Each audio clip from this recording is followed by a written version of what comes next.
15 दिसंबर से पहले इमरान खान साहब को रिहा कर दिया जाएगा। जैसी गारंटी चाहिए आप ले लें। इमरान खान साहब को यह ऑफर दे दी गई और इसको पाकिस्तान तहरीक इंसाफ के अंदर जो इंपॉर्टेंट लोग हैं वो जानते भी हैं। अस्सलाम वालेकुम नाजरीन, आप देख रहे हैं हमारा ऑफिशियल यूट्यूब चैनल और मैं हूं आपकी मेजबान यशफा कुरैशी। जी नाजरीन, आज की अहम तरीन खबरें हैं वो जानते हैं इमरान रियाज खान से। और ये जो स्टेटमेंट है इससे मुझे इख्तलाफ इसलिए कि जाती तौर पर मेरे पास इस हवाले से मालूमात मौजूद है। बैरिस्टर गौहर ने झुटलाया है अलीमा खान साहब के एक बयान को। उन्होंने कहा कि अलीमा खान साहब ने दावा किया था ना कि 20 एक दिन में इमरान खान को छोड़ देना था। तो मैं आपको गारंटी करता हूं कि 24 नवंबर से पहले इमरान खान साहब को यह ऑफर दे दी गई थी और इसको पाकिस्तान तहरीक इंसाफ के अंदर जो इंपॉर्टेंट लोग हैं वो जानते भी हैं। और यह बात पाकिस्तान से बाहर और पाकिस्तान के अंदर बड़े खास लोग जानते हैं। और यह ऑफर डायरेक्टली बहुत ऊपर से आ रही थी और ऑफर यह थी कि 15 दिसंबर से पहले इमरान खान साहब को रिहा कर दिया जाएगा। जैसी गारंटी चाहिए आप ले लें। लेकिन इमरान खान साहब को खैबर पख्तूनख्वा भिजवाया जाएगा। वो जहां जाएंगे वहीं पे रहेंगे, लेकिन वो अपना फोन भी इस्तेमाल कर लेंगे, वो मुलाकातें भी खुलकर करेंगे, वो मुज़ाकरात का हिस्सा भी बन जाएंगे। मैंडेट जो है वो यही रहेगा। फिलहाल मिड टर्म इलेक्शन की बात हो सकती है, वो बाद में देखेंगे। फिलहाल कुछ रिस्ट्रिक्शन है, लेकिन इमरान खान साहब इलेक्शन लड़के कौमी असेंबली में आके अपोजिशन का रोल प्ले कर सकते हैं, ये भी कहा गया था। अब इसमें जो है वो अलीमा खान साहब का स्टेटमेंट ठीक है, उनकी इंफॉर्मेशन ठीक है। बैरिस्टर गौहर मेरे ख्याल में किसी मसलियत के तहत, या वो नहीं चाहते कि इस वक्त पता चले कि कोई मुज़ाकरात हो रहे हैं या कोई मुज़ाकरात हो रहे थे या कोई ऑफर्स आई थी। ये सारी चीजें बहुत सारे लोग बोल चुके हैं, अपने मुंह से बार बार कह चुके हैं कि हमें संजानी में बैठने का कहा गया, हमें यह कहा गया कि आप कॉल कैंसिल कर लें, बार बार मिन्नत की गई, बार बार रोका गया। तो ये सारी चीजें रिपोर्ट हो चुकी हैं। तो बैरिस्टर गौहर ये जो है ना बात ठीक नहीं कर रहे। मेरे ख्याल में किसी मसलियत के तहत वो इस मामले को मजीद छुपाना चाहते हैं। मैंने नाज़रीन आपको एक और बात बताई थी कि कुछ डॉक्यूमेंट्रीज हैं जिनके ऊपर काम हो रहा है। एक डॉक्यूमेंट्री आई है, आप सबको वो देखनी चाहिए। अल जजीरा ने एक तफसीली डॉक्यूमेंट्री जारी की है कि पाकिस्तान में हुआ क्या, 8 फरवरी के इलेक्शन में क्या हुआ, उस 8 फरवरी के इलेक्शन के बाद सिनेरियो क्या बना, और वो जो सिनेरियो 8 फरवरी के इलेक्शन के बाद बना उसमें पाकिस्तानी मीडिया की क्या हालत हो गई, कि पाकिस्तानी मीडिया की क्रेडिबिलिटी बिल्कुल खत्म हो गई। ये भी उनकी डॉक्यूमेंट्री का हिस्सा है। फिर उन्होंने बताया कि पाकिस्तानी मीडिया की जगह सोशल मीडिया ने ले ली और उन्होंने सर्वाइव किया और उन्होंने अपनी क्रेडिबिलिटी पैदा की और सोशल मीडिया के ऊपर अब मुकम्मल क्रैकडाउन और तैयारियां की जा रही हैं उनको पकड़ने की। फिर उन्होंने बताया कि एक्चुअली 24 नवंबर से लेकर 27 और 28 नवंबर की दरमियानी शब तक इस्लामाबाद में क्या हुआ और लॉन्ग मार्च वालों के साथ क्या हुआ, वो उन्होंने पूरा रिपोर्ट किया। एक तफसीली डॉक्यूमेंट्री अल जजीरा ने बनाई है, बड़ी इंपैक्टफुल डॉक्यूमेंट्री है। इस डॉक्यूमेंट्री को आप जरूर देखें। आलमी मीडिया इसके ऊपर काम कर रहा है, लोकल मीडिया के ऊपर बहुत दबाव है। किसी तरह 26 नवंबर को डाउन करो, खत्म करो। डी चौक में कोई सानिया नहीं हुआ, लाशों की बात करना बंद कर दो। और इसमें मैं आपको यह बताता हूं कि पाकिस्तान तहरीक इंसाफ की लीडरशिप इन्वॉल्व है। मैं साबित कर दूंगा आपको, मैं अभी आपको साबित कर दूंगा। फिर जिसने जो कहना है वो कर ले, जिसने मेरे पे केस करना है वो केस कर दे जाके। मैं आपको साबित कर दूंगा कि देखें, मैं कम से कम जो लोग वहां शहीद हुए ना वो गरीब लोग हैं। जो लोग वहां शहीद हुए ना वो पाकिस्तान के लिए निकले हुए थे। उनको यह कहा गया था कि तुम्हें एक बेहतर पाकिस्तान दिया जाएगा। वो खलूसे नीयत के साथ आए थे। जिन्हें गोलियां लगी वो खलूसे नीयत के साथ आए थे। जो शहीद हुए वो खलूसे नीयत के साथ आए थे।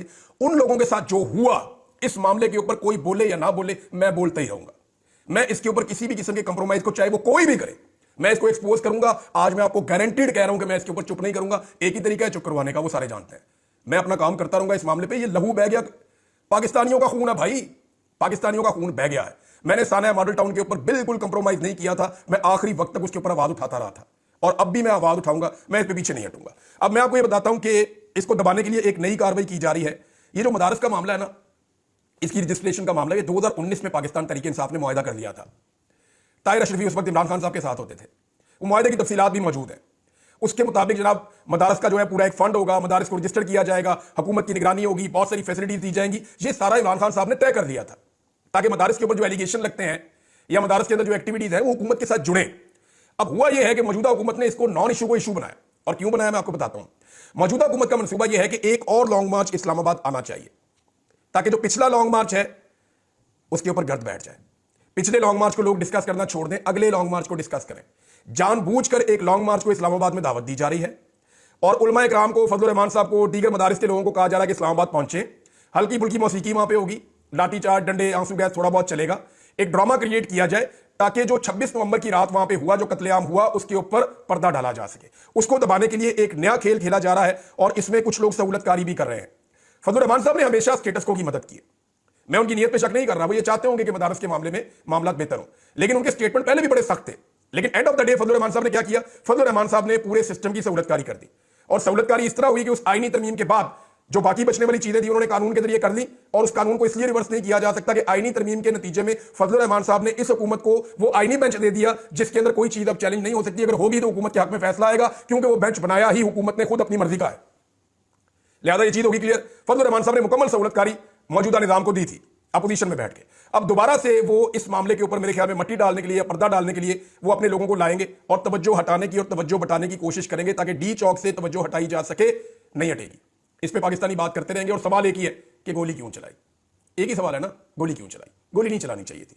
नाज़रीन, एक और चीज है और वो ये है कि अब तक ये रोजाना हमें इसके ऊपर बात करनी है, हर वीलॉग में बात करनी है। ना ही पाकिस्तान तहरीक इंसाफ ने FIR दर्ज करवाई।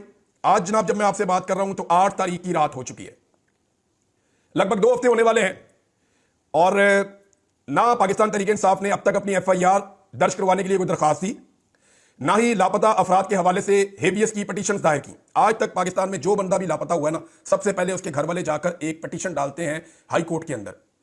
जिस इलाके से वो अगवा होता है वहां के हाई कोर्ट के अंदर एक पटिशन जाती है कि हमारा ये बंदा इस जगह पे आया था, ये कर रहा था, लापता हो गया, उठा के जबरी तौर पे गुमशुदा कर दिया गया, हमारा बंदा हमें रिकवर करके दिया जाए।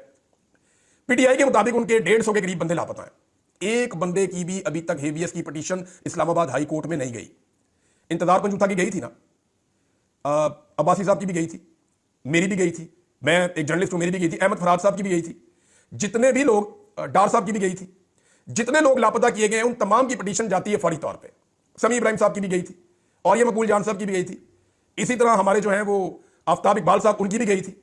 लेकिन यहां पे एक बंदे की भी लापता होने की पटिशन तकरीबन 2 हफ्ते होने को आ गए हैं, इस्लामाबाद हाई कोर्ट में गई नहीं। क्यों नहीं जा रही? ये जानी चाहिए थी ना, नहीं जा रही। दूसरा यह है कि FIR अभी तक, यानी इतने दिन पाकिस्तान तहरीक इंसाफ वकीलों की पार्टी है, इतने वकील हैं इस पार्टी के अंदर कि तबाही फिर भी है, लंडा बाजार वकीलों का। अभी तक एक FIR वो नहीं लिख सके कि जनाब उस दिन वकूआ क्या हुआ और FIR कैसे होनी चाहिए। नंबर 3 जो है वो CCTV फुटेज को महफूज बनाने के हवाले से 2 हफ्ते गुजरने के बावजूद पाकिस्तान तहरीक इंसाफ ने कोई कदम नहीं उठाया, अभी तक नहीं उठाया। और मैं आपको यह खबर दे देता हूं कि अब CCTV फुटेज नहीं मिलनी, ये तहरीक इंसाफ उल्टी लटक जाए। ये अब जो मर्जी कर ले, इमरान खान साहब जब बाहर आएंगे अब CCTV फुटेज नहीं मिलनी, जो होना था उन्होंने वो कर लिया। अब जहां पे वो सेफ है या जहां पहुंच गई है वो वहीं पे है, अब CCTV फुटेज नहीं मिलनी। Number 3, supreme court of Pakistan में किसी ने कोई पटिशन नहीं डाली, अभी तक कोई वहां नहीं गया। और अब मैं जो आपको खबर देने लगा हूं, यह खबर सुनने के बाद मुझे बहुत मायूसी हुई, लेकिन मायूस होने से बेहतर है कि अपने हिस्से की आवाज उठाएं, अपने हिस्से की आप क्षमा जनाएं। वह यह है कि तहरीक इंसाफ के अंदर जब पॉलिटिकल कमेटी की बार बार मीटिंग होती है तो उसमें बहुत सारे अरकान बार बार ये कहते हैं कि FIR क्यों नहीं हो रही, हम अपने लापता अफराद के लिए क्यों आवाज नहीं उठा रहे, CCTV फुटेज के लिए क्यों नहीं कोशिश कर रहे। तो जो सीनियर क़यादत है ना पाकिस्तान तहरीक इंसाफ की, वो वहां पे कहती है कि ये टेक्निकल इशू है, इस पे काम हो रहा है। इस सीनियर क़यादत को मैं अगवा करवाऊं ना, ये सीनियर क़यादत अगवा होना तो 2 घंटे के अंदर जाके पटिशन जमा हो जाएगी हाई कोर्ट के अंदर। 2 घंटे के अंदर पटिशन, अभी आप बैरिस्टर गौर को उठा लें या किसी और को सीनियर को उठा लें, 2 घंटे के अंदर पटिशन ना हो, इस्लामाबाद हाई कोर्ट में छुट्टी वाले दिन ये पहुंच जाएंगे, जाके पटिशन दायर करेंगे, ये करवाएंगे। लेकिन वो गरीबों के बच्चे जो उठाए गए हैं 150, एक के ऊपर भी इन्होंने अभी तक पटिशन दायर नहीं की। और इसमें जो है वो पटिशन तो आएंगी और उनके ऊपर जो है वो अदालतें एक्शन भी लेंगी। वो कैसे होगा वो मैं आपको बाद में बताऊंगा। लेकिन अभी तक तहरीक इंसाफ ने, अगर ये कंप्रोमाइज है तो ये बहुत खौफनाक चीज है, ये बहुत खौफनाक चीज। जी नाजरीन, उम्मीद है कि आपको ये वीडियो पसंद आई होगी। अपनी कीमती राय से हमें आगाह करें। मजीद इसी तरह की वीडियोस देखने के लिए हमारे चैनल को सब्सक्राइब करें और वीडियो को ज्यादा से ज्यादा शेयर करें।